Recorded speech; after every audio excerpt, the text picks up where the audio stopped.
Pernah nggak sih waktu kalian nganimate ngerasa kayak aku udah bikin kayak gini, kok kelihatannya masih aneh lah, aku udah bikin gerakan kayak gini, kok nggak kelihatan natural ya? Nah, sini aku kasih tahu. Jadi di video kali ini aku akan bahas tentang overlapping atau mungkin kita biasa sebutnya dengan offset, ya kan? Nah, jadi overlapping in general itu adalah gerakan yang saling tumpang tindih atau saling beriringan. Aku yakin teman-teman yang nonton video ini, especially buat animator, pasti nggak asing dengan overlapping, offset, lead and follow, pasti teman-teman udah tahu. Kalau misalkan kita artiin lagi lead and follow, terus overlapping, itu kan kayak intinya gerakannya nggak barengan, ya kan? Tapi kepikiran nggak sih kayak teman-teman waktu gerakin itu, ini yang mana dulu? Ini fungsinya buat apa? Bagian mana dulu yang harus digerakin? Nah, jadi overlapping itu tujuannya biar kelihatannya itu nggak kaku, nggak kelihatan stiff. Ya kalau misalkan kaku kan kayak robotik gitu kan. Jadi kita harus kasih overlapping atau ada gerakan pembeda atau saling tumbang tindih gitu. Jadi ini overlapping. Nah, sedangkan lead and follow itu adalah bagian dari overlapping. Cara nentuinnya adalah pertama, kalau aku sendiri, aku selalu mikirin goals atau tujuan. Nggak mungkin setiap adegan, setiap gerakan itu nggak ada tujuannya, nggak ada purpose atau maksudnya. Jadi kita sebagai manusia bergerak pasti punya alasannya, ya kan? Nah, pikirin goalsnya dulu, dia lagi ngapain. Terus yang kedua, energinya itu di mana? Maksudnya energi adalah ketika kita ngelakuin gerakan, pasti ada sebuah tenaga. Nah, kita mau ambil sebuah gelas, nah berarti ini adalah energinya, bagian bridge-nya atau pergelangan tangannya, ya kan? Bukan berarti kayak pundaknya dulu, habis itu sikunya, habis itu tangannya, kan enggak juga, masa ngambil dari gini, ya kan? Pikirin energinya. Terus yang ketiga adalah konteks. Konteks ini adalah situasinya, kondisinya, ceritanya, itu dia lagi ngapain. Ini semuanya itu saling terhubung. Jadi dengan memikirkan 3 hal ini, teman-teman itu nggak ngasal gitu. Misalnya kayak ada gerakan tangan yang harus barengan gini, kan pasti nggak langsung turun bareng, tapi entah yang kanan atau yang kiri, atau mungkin yang kiri dulu baru yang kanan, Kak. Aku coba yang kanan dulu deh, habis itu yang kiri gitu. Ternyata waktu udah dianimasi nggak cocok, habis itu coba sebaliknya lagi. Yang kiri dulu, habis itu baru yang kanan. Nah, ternyata nggak cocok lagi. Nah, kalau teman-teman coba-coba, jadinya kayak malah buang-buang waktu. Kalau misalkan teman-teman udah melakukan 3 hal ini, dan mungkin masih kelihatan kurang natural, jangan dibayangin, tapi bikin video referensi. Karena kalau bayangin nggak akan ada habisnya dan kalian bakal wasting time.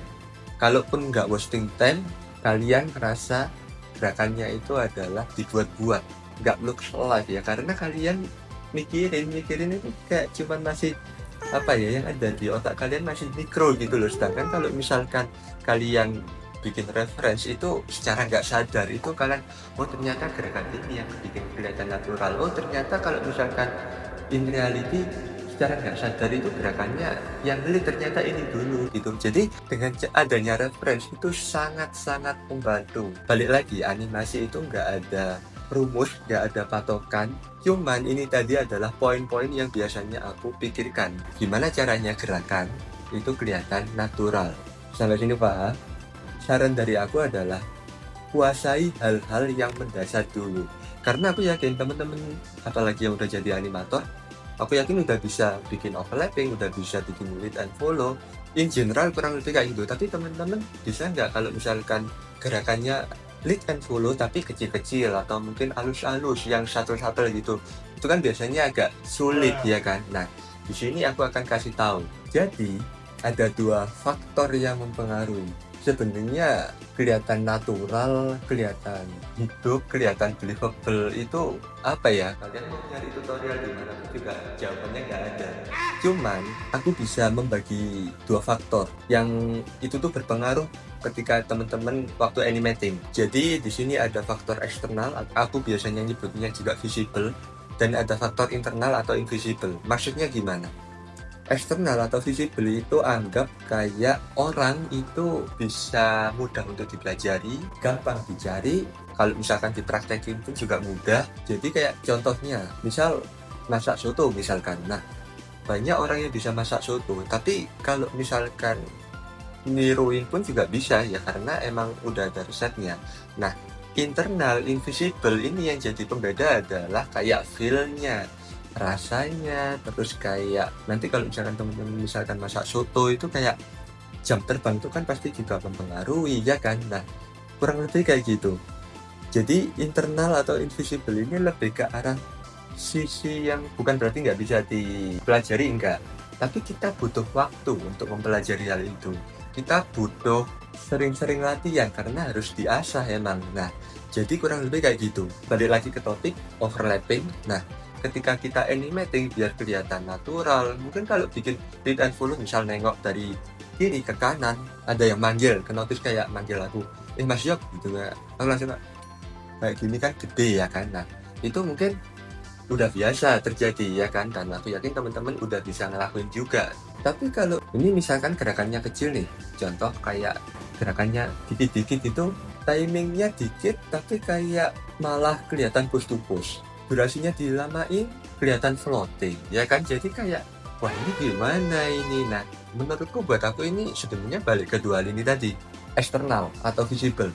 Pertama kita harus tahu technical workflow-nya atau caranya, cara menggunakannya. Misal teman-teman bikin moving hold gitu, teman-teman ya harus tahu cara bikinnya secara basicnya dulu gitu. Moving hold-nya gede, moving hold-nya kecil, kapan dipakainya setiap moving hold biar kelihatan natural. Nah, itu tergantung sama sikonnya ya kan. Tapi caranya ya emang kayak gitu loh. Nah, biar kelihatan natural itu diasah, dilatih gitu. Terus yang kedua adalah referensi. Baik kita bikin video reference atau kita analisis reference, itu penting banget. Kalau internal atau invisible, kita mulai dari yang pertama yaitu sensitivity, kepekaan. Kalian mau nyari tutorial kepekaan gimana? Gak akan ada. Itu dilatih gitu. Terus yang kedua, observe sama analyze. Tadi yang di eksternal atau visible, referensi itu bisa dilihat semua orang. Aku yakin teman-teman bisa analisis ya kan. Tapi observe sama analyze, kacamata animator untuk menilai sesuatu itu pasti beda-beda. Kepekaan baik mata atau telinga, karena animasi itu menggunakan dua indera ya kan. Nah, itu yang dilatih. Terus yang ketiga adalah understanding, pemahaman gimana behavior karakter bisa bergerak, pemicunya apa, alasannya dia bisa bergerak itu apa, terus goalsnya dia gerak itu dia mau ngapain, ceritanya itu kayak gimana, personality karakternya kayak gimana. Kalian harus sering-sering memahami ya. Itu tadi banyak hal sih sebenarnya yang harus dipahami, tapi mulai lakuin kayak gitu pelan-pelan. Terus yang keempat adalah jam terbang kayak gitu. Nah, ini tadi adalah faktor yang mempengaruhi untuk meningkatkan kinerja teman-teman. Pertanyaannya adalah, buat teman-teman yang udah bisa menguasai overlapping, bisa menguasai lead and follow, kalian bisa nggak bikin gerakan yang kecil-kecil, yang satu-satu itu caranya gimana? Caranya itu sama aja, seriusan. Cuman perlu dilatih aja gitu, sesuai sama kebutuhan shotnya teman-teman. Jadi nggak ada rumus khusus buat hal-hal yang kayak ini kalau gede gini, kalau kecil kayak gini, nggak ada aturannya. Itu kalian juga nggak ada patokannya, nggak ada aturannya, ya kan? Penting banget untuk gunain reference. Karena kalau misalkan imagine, ya kalian hanya akan tahu apa yang ada di pikiran kalian. Bukan kalian menganalisis sesuai apa yang udah kalian lihat. Misal kayak aku nengok, oh ternyata waktu nengok, kalian hanya mikir, oh ternyata yang gerak ini kepalanya aja, habis itu dadanya kayak gini. Padahal kepala sama dada ada yang saling terhubungi apa adalah pundak. Tapi kalian gak nyadar pundaknya tuh ternyata rotasinya kayak gini. Nah itu kan adalah bagian yang bisa mempengaruhi gerakan kalian bisa kelihatan natural gitu loh. Jadi kalau kalian bayangin animasi kalian, ya aku bisa jamin ya akan kayak gitu-gitu aja gitu. Oke lanjut. Nah di sini aku mau ngasih tahu beberapa variasi lead and follow gitu. Tapi aku disclaimer dulu. Ini bukan patokan. Sekali lagi ini bukan patokan. Animasi nggak ada rumusnya. Jangan sampai ketika teman-teman lihat videoku, oh kalau misalkan bikin lead and follow yang bagus harus kayak gini. Oh aku harus untuk kayak punyanya Mas Yaki. Jangan. Animasi nggak ada rumusnya, nggak ada patokan utamanya. Semua based on reality. ini sebuah referensi aja gitu, bukan sebuah patokan, bukan sebuah acuan yang harus kalian lakuin gitu. Di sini yang bagian merah itu adalah kepalanya, sedangkan yang warna kuning itu adalah bagian dadanya, warna hijau adalah pinggangnya. Bayangin kurang lebih kayak gitu. Nah, kita bisa lihat di sini kepalanya ngelit duluan dan pinggangnya yang mengikuti. Cuman variasi timingnya beda-beda, ya kan? Aku punya sampel kayak gini itu hanya bisa ngasih gambaran gitu. Kalau variasi itu kalian bisa crafting kayak gini, kalian bisa create kayak gini. Kalau misalkan bikin animasi itu nggak cuman push breakdown, push breakdown, overshoot, settle. Stop it. Get some help. Kayak gitu aja, tapi kalian bisa mainin variasi timing kayak gini gitu. Oke, selanjutnya aku akan ngasih tahu gimana caranya basic overlapping, ya kan. Nah, kurang lebih yang ini anggap tangan sebelah kiri, nah yang ini contoh anggap tangan sebelah kanan. Nah, anggap dari gerakan yang tegak kita bikin gerakan ke sini, misal kayak rotasi ke sini gitu. Oke, aku pengen yang sebelah kanan ini dia yang telat, yang kanan diselect, habis itu kita bisa geser satu frame. Nah, hasilnya mulai ada overlappingnya. Kalau misalkan masih kurang kerasa, kalian bisa geser lagi. Rasakan bedanya? Ini kalau aku nyebutnya pakai cara yang geser frame gitu. Kalau aku pengen yang kanannya yang duluan, berarti kebalikannya, yang digeser yang sebelah kiri, geser satu frame. Nah, yang kanan akhirnya duluan, yang kiri mengikuti, yang kanan ngelit, yang kiri nge-follow. Nah, itu tadi adalah cara yang geser frame. Sekarang aku mau ngasih tahu cara yang itu tuh dia nggak geser frame, tapi kita mainin spacing atau kita benerin posenya. Gerakannya sama, dari sini ke sini masih barengan ya kan, di frame yang sama juga. Kita bisa kasih di breakdownnya. Di sini kebetulan breakdown itu maksudnya adalah di antara dua pose, ini pose, tengah-tengahnya berarti ini. Nah, ini namanya adalah breakdown. Nah, kita kasih di frame. Teman-teman pengen yang mana? Yang kanan misalkan gerakannya yang duluan, berarti kita rotasi ke arah mendekati pose terakhir. Berarti pose sini, berarti kita rotasi ke arah bawah karena mendekati pose terakhir. Nah, yang ini aku pengen yang nge-follow. Kalau nge-follow berarti dia yang telat, ya kan? Nah, kalau telat mendekati pose awal. Pose awalnya tadi gimana? Oh, berdiri.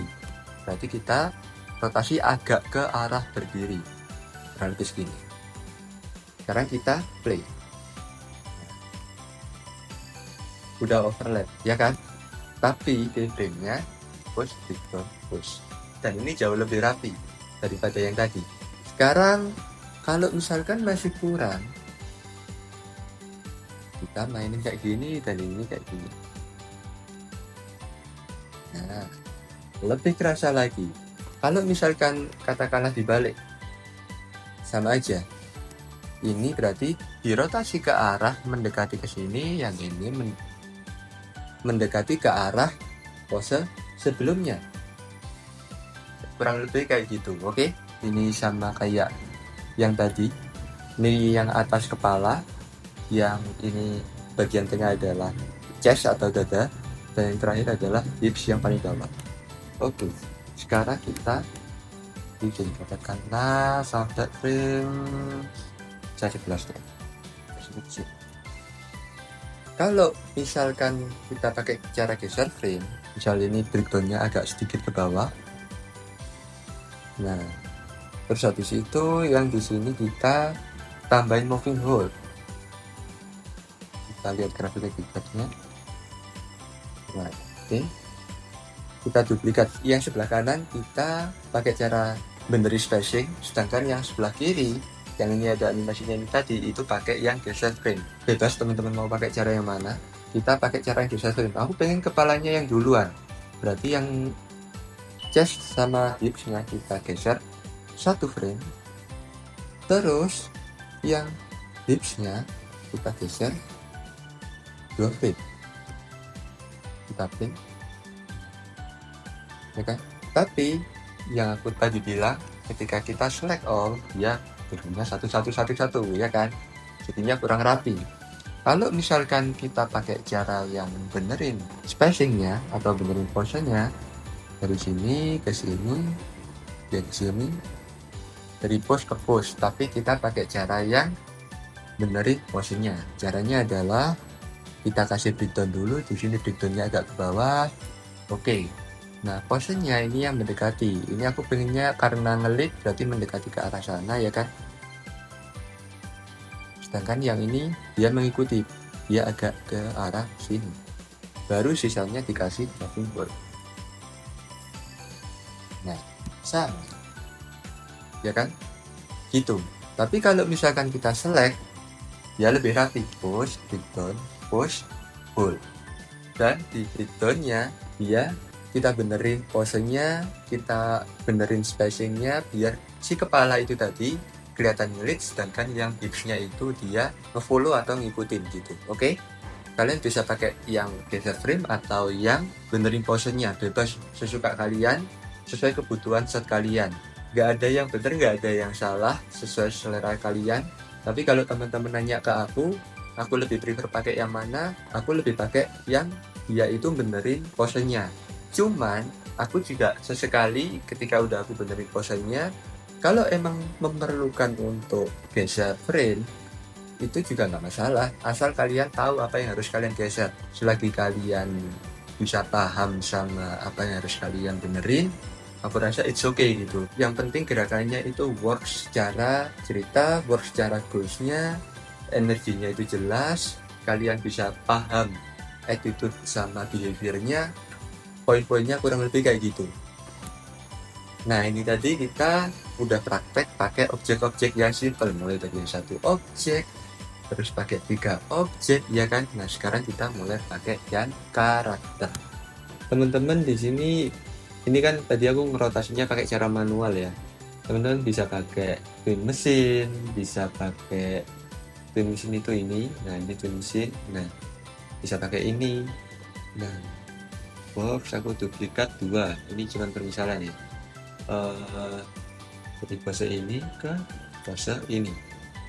Nah, di breakdownnya kan ini.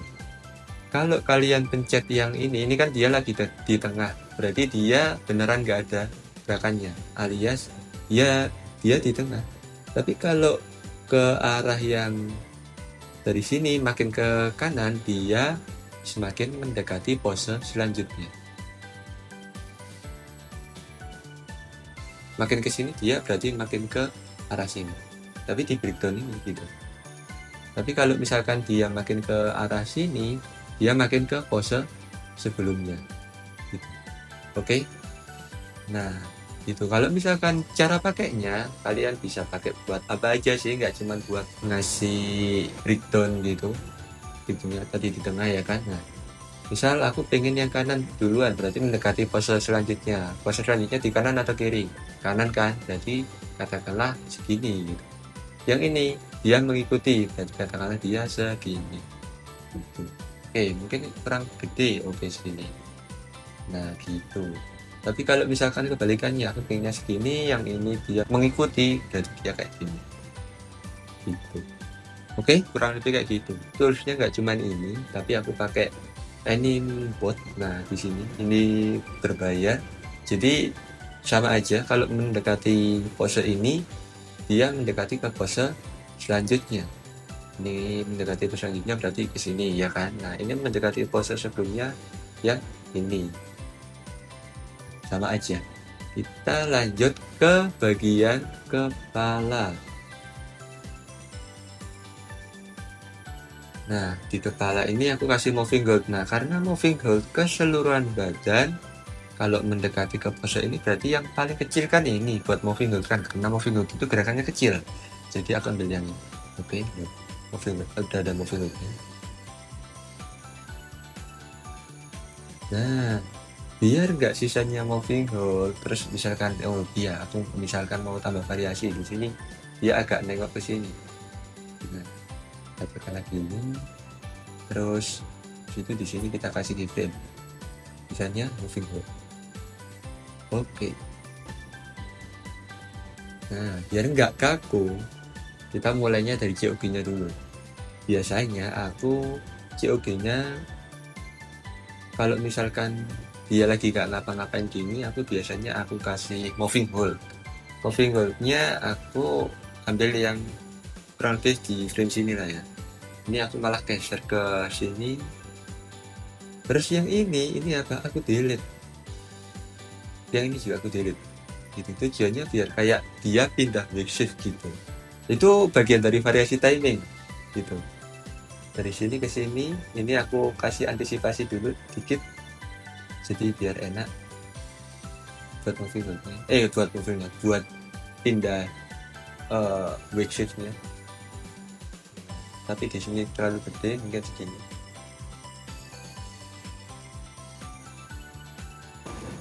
Nah, basically kayak gitu, tapi ini masih push to push.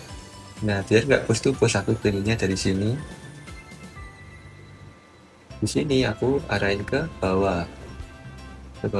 Aku pengennya dia dari bawah.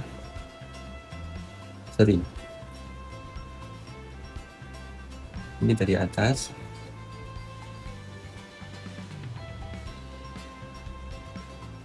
Di sini dia ke bawah.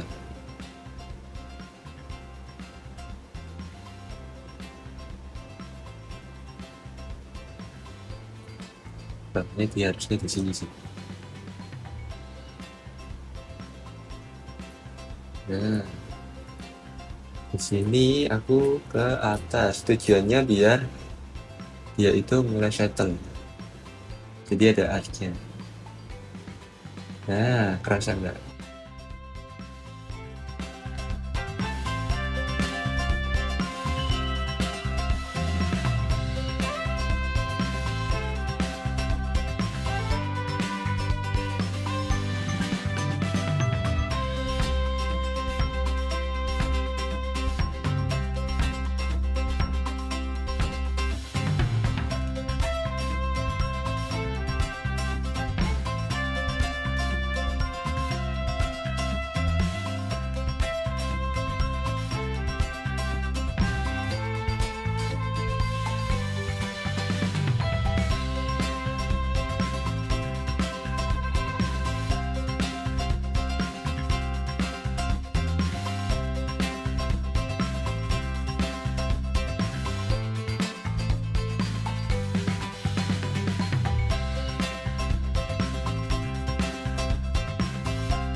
Nah, emang gerakan kecil-kecil kayak gini emang tricky, dan kalian nggak perlu ngikutin aku juga. Ini animating yang kayak gini itu juga butuh feel, butuh kepekaan juga. Jadi ini bukan tutorial, tapi kurang lebih kalian bisa lihat workflowku kalau misalkan animating kayak gini tuh kayak gimana. Oke?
Untuk hasil akhirnya kalian bisa lihat video ini.